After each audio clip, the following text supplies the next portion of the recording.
안녕하세요. 원신의 책방입니다. 저는 원시고요. 처음 시작을 어떻게 해야 될지 잘 모르겠는데 냅다 책 추천하고 시작하겠습니다. 제 올해의 인생책이자 현재까지의 인생책 언리시입니다. 저는 이 책은 그냥 이 작가님을 좋아해서 사게 됐고요. 이 작가님은 또 어떻게 알게 됐냐? 예전에 세바시에 나온 적이 있어요. 그때 거기서 말하는 모습을 보고 인상 깊어서 전 책을 샀었는데 그 책이 되게 좋았어요. 근데 또 이런 책이 나왔다고 해서 구매를 해봤는데 너무 좋더라고요. 일단 제가 이 작가님의 책을 좋아하는 이유 중에 하나가 이 책의 인세는 전액 기부됩니다. 내가 돈을 벌고 싶어서 이 책을 썼다가 아니라 자기가 정말 전하고 싶은 가치가 있어서 책을 썼다라고 느껴지더라고요. 저는 그게 느껴질 만큼 저에겐 너무 좋은 책이었고, 또 저는 자기 개발을 좀 열심히 했어요. 왜냐하면 학생 때 공부도 열심히 안 했었고, 그렇다고 해서 뭔가 좋아하는 일이 있었던 것도 아니고 어떤 특출난 장점이 있었던 것도 아니었어요. 그러다 보니까 내가 너무 뒤처졌다는 생각이 들어서 자기 개발을 진짜 열심히 했거든요. 책도 열심히 읽어보고 여러 활동도 많이 해보고 했는데 항상 부족한 느낌이었어요. 항상. 왜냐하면 이미 내가 하고 있는 노력들은 저 앞에 있는 내 친구들은 이미 다 했을 테니까 나는 이제 그걸 따라가는 입장인 거잖아요. 그래서였는지 항상 뒤처지는 기분이었고, 그래도 어떡하겠어요. 해야지라는 마음으로 꾸역꾸역 자기 개발을 했었는데, 이 책에서 되게 인상 깊었던 것 중에 하나가 자신을 업그레이드 해야 하는 게 아니라 재정의해야 한다라고 말을 해요. 그러니까 내가 발전시킬 생각을 해야 되는 게 아니고 내 장점이 무엇인가? 내가 단점이라고 여겼지만 장점이었던 것은 무엇이었는가? 이거를 먼저 정의를 내려야 한다라는 거죠. 저는 그러한 개념들을 접한 이후에 조금 자기 개발에 대해서 생각이 많이 바뀌었어요. 그러니까 내가 개발되려고 하는 건 맞는데 그 방향성이 누군가의 뒤를 쫓아가는 게 아니라 나만의 길을 개척해 나갈 수 있는 그런 아주 좋은 영향을 받았던 책이어서 오늘 원신의 책방 첫 시간으로 이 언리시를 추천해 보려고 합니다. 일단 저는 그냥 좋았던 부분들을 막 말씀드리려고 해요. 그래서 그냥 친구랑 이야기하면서 책 추천 받는다는 생각으로 가볍게 들어주시면 좋을 것 같아요. 일단 이 작가가 구글에서도 일을 했었고 지금은 뭐 투자 회사를 하는 걸로 알고 있는데 되게 고정관념에 대해서 이야기를 많이 했었어요. 고정관념을 벗어나는 법, 내 잠재력을 찾는 법, 이런 이야기를 했었는데 그 비결이 이 언리시에 있었다고 해요. 그래서 언리시가 뭐냐? 이 책에서 밝히는 바로는 새로운 기회를 창조하는 새로운 생각의 틀, 그것을 언리시라고 부르기로 했대요. 언리시의 원래 사전적 의미는 무언가의 줄을 풀어 해방하는 것이다. 주로 개나 맹수들을 묶은 줄을 푼다는 뜻으로 쓰인다. 그런데 내가 언리시를 통해 해방하고자 하는 것은 맹수가 아니라 가능성과 잠재력이다. 누구에게나 어디에나 있는 가능성과 잠재력을 그냥 지나치지 않고 재발견하고 재정의하는 것이 내가 말하는 언리시다. 당신에게는 이미 잠재력이 충분하다. 그러니 그것을 발견하고 일깨우자 하는 말랑말랑한 이야기를 하려는 게 아니라 상황, 도구, 정보, 당면한 문제 등 나를 둘러싼 모든 것이 새로운 잠재력이 되게 하자는 것이다. 이게 책의 초반부에 나와요. 그래서 여기까지만 읽었을 때는 뭐야 내가 그냥 아는 그런 자기계발서네 이런 느낌이 들 수도 있는데 이 이야기를 하고 나서 예시를 바로 들어줘요. 여기에서 저는 확 끌려버렸습니다. 뭐냐면 이 작가님은 책을 펴면 30분 이내로 잠에 든대요. 근데 책이라는 건 자기 개발의 어떤 기본 같은 거잖아요. 그래서 책을 많이 읽어야 되고 그 안에서 인사이트를 쭉쭉 뽑아내고 뭔가 배워야 하는데 30분 이내에 잠든다. 이거는 전통적인 관점에서 봤을 때는 상당한 단점이잖아요. 근데 이분은 언리시를 적용해서 새롭게 보는 거예요. 이분이 구글에서 일을 했었거든요. 그래서 글로벌 화상회의를 할 때가 있었대요. 반대 나라에서는 일할 시간인데 우리나라에서는 새벽 시간일 때가 있잖아요. 그럼 그 전에 좀 일찍 자서 일찍 일어나야 좋은 컨디션으로 회의에 참석할 수 있을 텐데 사실 일찍 잠든다는 게 쉬운 일이 아니잖아요. 뭐 요즘 사람들은 10시에 잠드는 것도 좀 힘들어하는 분들이 많은데 그럴 때 이분은 책을 꺼내면 되는 거예요. 책을 꺼내서 30분을 읽는다? 그럼 난 바로 잠에 들 수 있으니까. 그럼 이거는 전통적인 자기개발의 관점에서 봤을 땐 굉장한 단점이고 개선되어야 할 점인데 이 언리시한 관점으로 보니까 그냥 하나의 장점이죠. 하나의 무기죠. 약간 이런 식으로 어떤 가치 중립적인 상태에서 쳐다봄으로써 내가 가진 면이, 내가 가진 특성이, 내가 지금껏 살아온 환경이 무기가 되게 하자라고 하는 내용의 책입니다. 그래서 여기서부터 이제 조금 매료돼서 책을 읽기 시작했는데 그 다음에 또 좋았던 게 아까 말했던 업그레이드가 아니라 재정이 되게 하자. 라는 건데, 이 자기 개발이라는 게 나한테 없던 것들, 뭐 나는 영어를 잘 못해요, 영어를 잘하게 한다, 이런 뭔가 발굴해내는, 발명하는 그런 관점이라고 하면, 이 언니씨는 이미 내가 가지고 있는 면 중에 하나를 발견하는 것과 같다고 해요. 그래서 여기서 미술적으로도 비유를 하는데, 이 소조와 조각이라는 게 있어요. 소조라는 거는 이렇게 찰흙을 붙이고 해서 이런 모습을 만드는 거예요.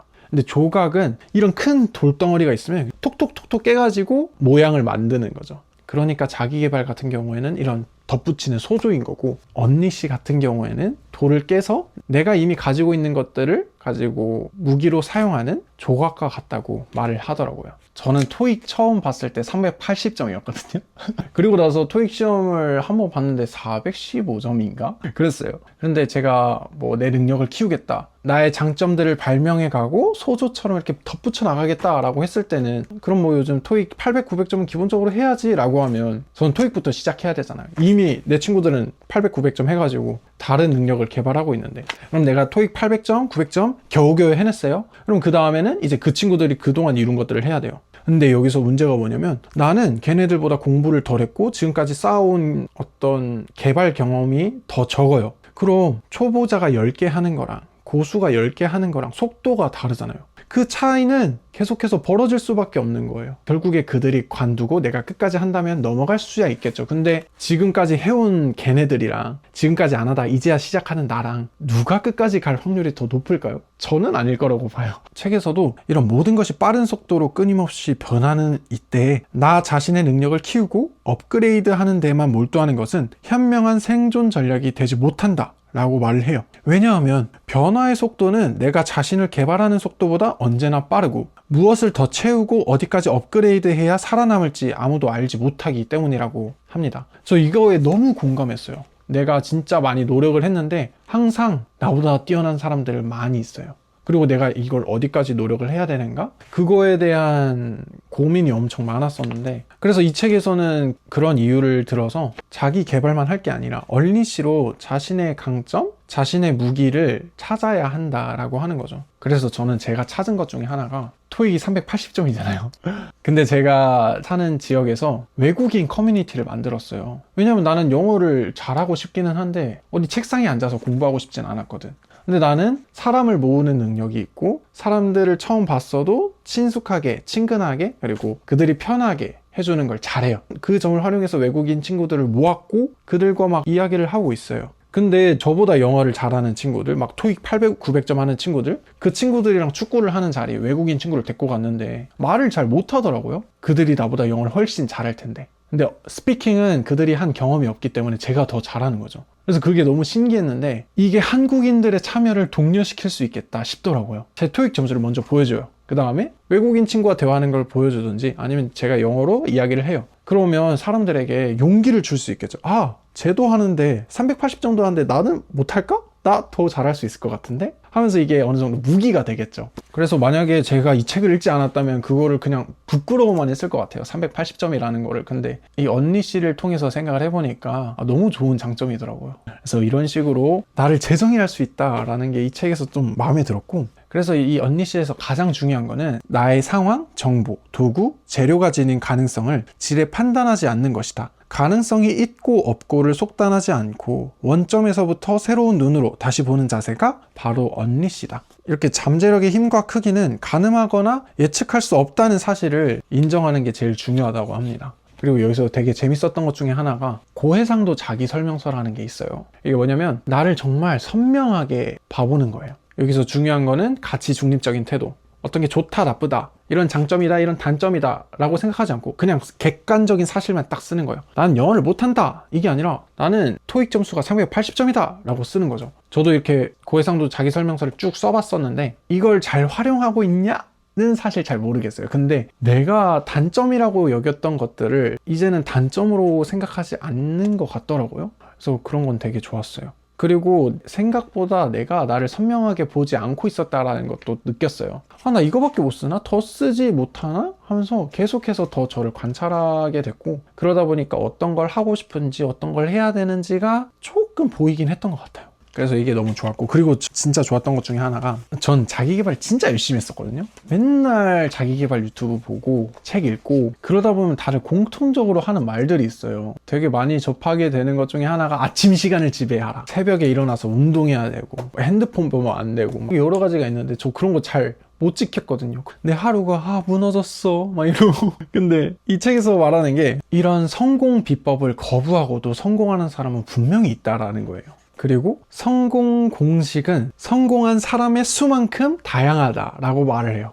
저는 이게 진짜 너무 위안이 되거든요. 위로가 되더라고요. 만약에 김태희라는 배우가 이렇게 성공을 한 거를 봤는데 나는 그 길로 못 가. 그럼 난 윤여정이라는 배우처럼, 아니면 유해진이라는 배우처럼 성공을 하면 된다라고 하는 거죠. 또 내가 성공을 하면 만약 유해진을 따라갔다고 하더라도 또 다른 원씨만의 성공 공식이 생기는 거겠죠. 그리고 이 언니 씨를 하기 위해서 정말 중요한 것 중에 하나가 긍정적이고 낙관적인 태도라고 해요. 당연한 것 같아요. 뭔가 내 어떤 하나의 면이 있을 때 이걸 긍정적이고 낙관적으로 바라봐야 이걸 어떻게 활용할 수 있을지를 볼 건데, 부정적으로 보다 보면 당연히 그런 점들이 안 보일 것 같아요. 어쨌든 그래서 이분은 어떤 팀 프로젝트가 있을 때 그 프로젝트가 끝나면 피드백을 해야 되잖아요. 그럼 잘한 점과 못한 점 뭐 이런 식으로 하는데, 이분은 못한 점이라는 부분을 가지고 조금 변형해서 말을 한 거죠. 난 뭘 못했지가 아니라, 내가 시간과 자원이 더 있었다면 어떻게 더 잘할 수 있었을까에 대해서 써보는 거죠.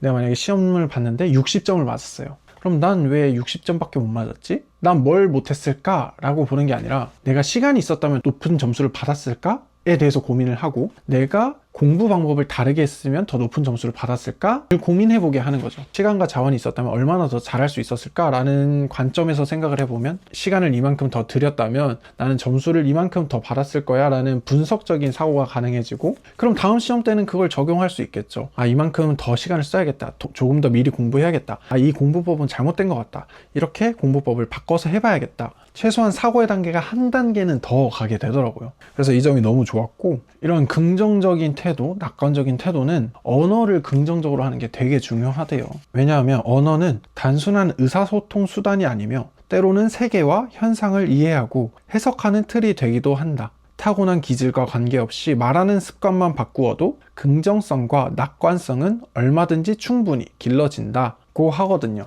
맞는 것 같지 않아요? 뭔가 긍정적으로 말하는 사람들이 항상 되게 좋게 생각해요. 신기하게 긍정적으로 생각해서 긍정적으로 말하는 것도 있지만, 긍정적으로 말했기 때문에 긍정적으로 생각하게 되는 때가 있는 것 같거든요. 그래서 긍정적인 말을 하는 거를 좀 억지로라도 하면 다음에는 내가 긍정적인 생각을 조금 하게 되고, 이게 자연스럽게 긍정적인 말로 이어지면 이게 선순환의 고리가 되지 않을까. 전 그런 것 같아요. 저도 그렇게 살고 있는 것 같고, 저는 되게 전에는 엄청 부정적인 사람이었거든요.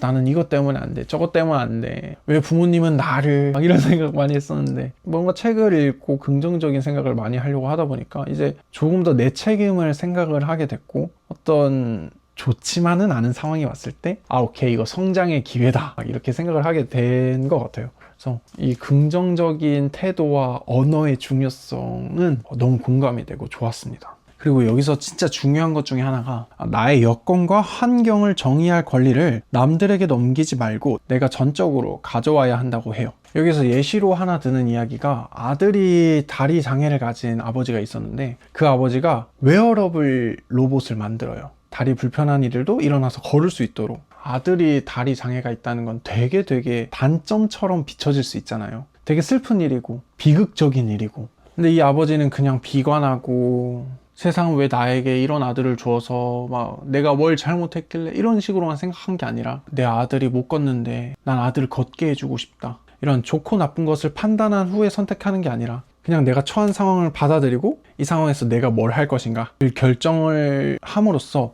이렇게 아이에게 걸을 수 있는 웨어러블 장비까지 만들 수 있게 된 거죠. 그러니까 사람들은 핸디캡이라고 할 수 있는 거를 이제 언니 씨의 기회로 받아들인 건데, 그러면서 이 저자가 덧붙인 말이, 내가 지닌 것에서 약점과 단점은 없다. 단지 가능성만 있을 뿐이다. 출신이나 경력이 어떻든 장애가 있든 없든 그저 특성에 불과할 뿐 핸디캡은 아니다. 극복할 대상은 더더욱 아니다 라고 해요. 저는 이게 너무너무 용기가 됐어요. 앞서가는 사람들에게는 뭐래 약간 이렇게 들릴 수 있지만 저는 항상 제가 쫓아간다는 생각을 하거든요. 그런 입장에서는 오케이 해보자 이런 마음이 들더라고요. 그래서 이 부분이 참 좋았습니다, 저는. 그리고 그 다음에 똑똑한 질문을 하는 법에 대해서 이야기를 해요. 이게 너무 확 흥미로웠어요. 저는 뭐야 뭐 똑똑한 질문 어떻게 해 하면서 봤는데, 똑똑한 질문을 하려면 먼저 어리석은 사람이 되어야 한다. 상대방의 이야기가 매우 흥미롭고 배울 점이 많다는 자세로 들어야만 똑똑한 질문도 할 수 있다. 결국 제가 아는 내용이긴 했습니다.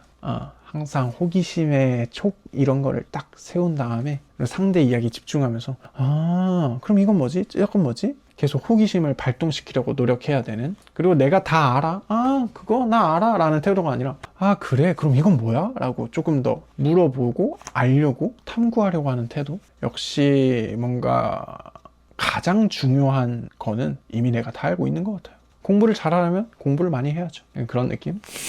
근데 너무 좋았어요, 이거. 다시 한 번 더 나에게 경각심을 일깨워주는 항상 어리석은 사람이 돼야겠다 라는 생각이 들었습니다. 그리고 진짜 마음에 들었던 마지막 부분, 한 강연에서 반드시 지키는 습관이나 루틴이 있냐? 라는 질문을 받대요. 근데 이 대답이 너무 웃긴데, 자신은 이불킥이라고 대답을 했대요. 이불킥? 뭔 이불킥? 그게 루틴이야? 이분이 자려고 눕기만 하면 내가 오늘 했던 실수 그리고 뭐 부끄러운 일 이런 게 엄청 떠올라서 이불킥을 안 할래 안 할 수가 없대요. 또 생각을 해보면 이 이불킥이 끝나고 나면 묘하게 안도감이 든다는 거예요. 내가 그래도 오늘 좌충우돌 열심히 잘 살았구나, 좀 성장한 하루가 됐구나, 이렇다는 거죠. 그런데 가끔 이불킥을 하지 않는 날들이 있는데, 그런 날들은 내가 너무 무미건조하게 살았나? 몸을 사렸나? 하면서 서운한 마음까지 든다고 하더라고요. 그래서 이분은 항상 이불킥을 하며 산다고 하는데, 그러면서 이어지는 말이 회복력이 크면 반드시 성공을 한다 라는 겁니다. 이 책에서 말하는 게 성공은 회복력 나누기 실패라고 해요. 어떤 수를 0으로 나누는 일이 논리적으로 불가능하듯 실패가 아예 없는 인생은 있을 수 없다. 특히나 매일 밤 이불킥을 해야 잠이 올 만큼 새로운 경험과 도전에 나 자신을 던지는 사람이라면 더 많은 실패를 경험할 것이다. 그러나 아무리 많은 실패를 겪어도 회복력이 더 크면 반드시 성공한다. 울리지 않습니까? 회복 탄력성에 대해서 좀 비판보단 비난이 맞겠죠? 하는 사람들을 보면 뭐 정신 승리하는 거 아니야? 라고 하는 사람들이 많은 것 같아요. 근데 여기서 또 말하는 게, 과거는 현재의 나에 의해 얼마든지 다시 해석되며 때로는 실패가 성공의 발판으로 탈바꿈하기도 한다. 저도 그런 게 너무 많아요. 나 너무 별로였다 라고 생각했던 것들이 나중 가니까 오늘을 위한 경험이 돼. 그런 것들이 많더라고요. 그래서 저도 잘 되든 안 되든 일단 막 해보자 막 이런 생각으로 여러 가지를 하긴 하는데, 아마 이 영상도 그 중에 하나가 될 수도 있을 것 같아요. 지금 55분째 촬영하고 있거든요. 이 영상이 조회수 10이나 나올까? 잘 모르겠습니다. 근데 이 영상을 만들고 올리고 그 다음에 또 다른 영상을 만들고 올리고 하다 보면 오늘의 경험이, 오늘의 아쉬웠던 점이 다음에는 더 많은 시간과 더 많은 자원을 투자해서 또 좋은 무슨 결과물을 만들어낼 수 있을 거고, 또 그때는 내가 지금 얻을 수 없었던 결과를 또 얻을 수도 있겠죠. 누구는 이걸 정신승리라고 할 거고 누구는 회복 탄력성이라고 할 거예요. 근데 나는 회복 탄력성이라고 할 거고 나는 이렇게 해서 계속 한번 해보려고요. 그냥 저는 책을 읽는 게 좋고 거기서 성장하는 게 좋고 그걸 또 나누는 게 좋아서 그냥 막 그런 생각으로 만드는 채널이니까. 모르겠습니다. 어떻게 될지 모르겠지만 회복 탄력성을 가지고 계속해서 해봐야죠.